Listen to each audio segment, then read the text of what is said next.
ಇದು 300 ಲೀಟರ್ ಸೋಲರು, ನ್ಯೂಸನ್ ಅಂತ ಒಂದು ಬ್ರ್ಯಾಂಡ್ ಕಂಪ್ನಿದು. ಸೊ ಇದನ್ನು ಇವಾಗ ಸರ್ವಿಸ್ ಮಾಡ್ತಾಯಿದ್ದಾರೆ. ಇದಕ್ಕೆ 30 ಟ್ಯೂಬ್ ಇರ್ತವೆ. ಸೊ ಇದರಲ್ಲಿ ಸರ್ವಿಸ್ ಮಾಡೋದ್ರಿಂದ ಏನಪ್ಪ ಪ್ರಯೋಜನ ಅಂದರೆ, ಇದರಲ್ಲಿ ಬಿಸಿಲಿಗೆ ನೀರು ಕಾದು ಇದರಲ್ಲಿರೋ ನೀರೆಲ್ಲ ಈ ಥರ ಸಾಲ್ಟ್ ಬಂದಿರುತ್ತೆ ನೋಡಿ. ಇದರಲ್ಲಿ ಬಂದಿರೋದು ಇದೆಲ್ಲ ಸಾಲ್ಟು. ಈ ಸೋಲಾರ್ ಒಳಗಡೆ ಈ ಪೈಪ್, ಇಲ್ಲೆಲ್ಲ ಪೈಪ್ ಬಿಚ್ಚಿದಾರಲ್ಲ, ಇದರಲ್ಲಿ ಈ ಸಾಲ್ಟ್ ಇರುತ್ತೆ ನೋಡಿ ಈ ಥರ. ಸೊ ಅದಕ್ಕೆ ವರ್ಷಕ್ಕೊಂದ್ಸಲ ಇದು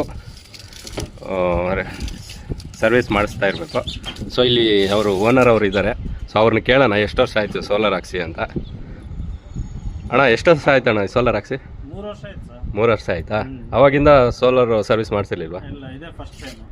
ಇಷ್ಟೊಂದು ಗಲೀಜು ಇರುತ್ತೆ ಅಂತ ಅಂದ್ಕೊಂಡಿದ್ರಾ? ಇಲ್ಲ ನಿಮ್ಗೆ ಗೊತ್ತಿದ್ದ ಇಲ್ವಾ ಸರ್ ಇದು ಈ ಥರ ಗಲೀಜು ಇರುತ್ತೆ ಅಂತ ಗೊತ್ತಿತ್ತಾ ಮುಂಚೆನೆ? ಇಲ್ಲ, ಗೊತ್ತಿರಲಿಲ್ಲ. ನಿಮ್ದೇ ಯಾವುದೋ ಒಂದು ವಿಡಿಯೋದಲ್ಲಿ ನೋಡ್ಕೊಂಡು ನಿಮಗೆ ಕಾಲ್ ಮಾಡಿದ್ದೆ. ಬಂದು ಚೆಕ್ ಮಾಡಿದ್ರೆ ಇಷ್ಟೊಂದು ತುಂಬ್ಕೊಂಡಿದೆ. ಏನು ಮಾಡೋಕ್ಕಾಗುತ್ತೆ? ಇದು ಯಾವ ಏರಿಯಾ ಸರ್ ಇದು? ಸೆಕೆಂಡ್ ಸ್ಟೇಜ್ ತಿಗಡ್ಪಾಳ್ಯನಾ? ಸೊ ಸರ್ವಿಸ್ ಎಲ್ಲ ಮಾಡ್ತಾ ಇದ್ದಾರಲ್ವ, ಹೇಗೆ ಅನ್ನಿಸ್ತು ನಿಮಗೆ ಸರ್ವಿಸ್? ಸರ್ವಿಸ್ ಎಲ್ಲ ಚೆನ್ನಾಗಿದೆಯಾ? ಎಲ್ಲ ನೀಟಾಗಿ ಕ್ಲೀನ್ ಮಾಡ್ತಾ ಇದ್ದಾರಾ? ಮಾಡ್ತಾರೆ.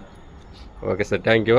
ನೀವು ಈ ಥರ ಯಾವ್ದಾದ್ರು ಸೋಲಾರ್ ಇದ್ದರೆ ಸೊ ಜಾಸ್ತಿ ದಿನ ಬಿಡೋಕೆ ಹೋಗ್ಬೇಡ್ರಿ, ಸರ್ವಿಸ್ ಮಾಡಿಸ್ಕೊಳ್ಳಿ. Thank you.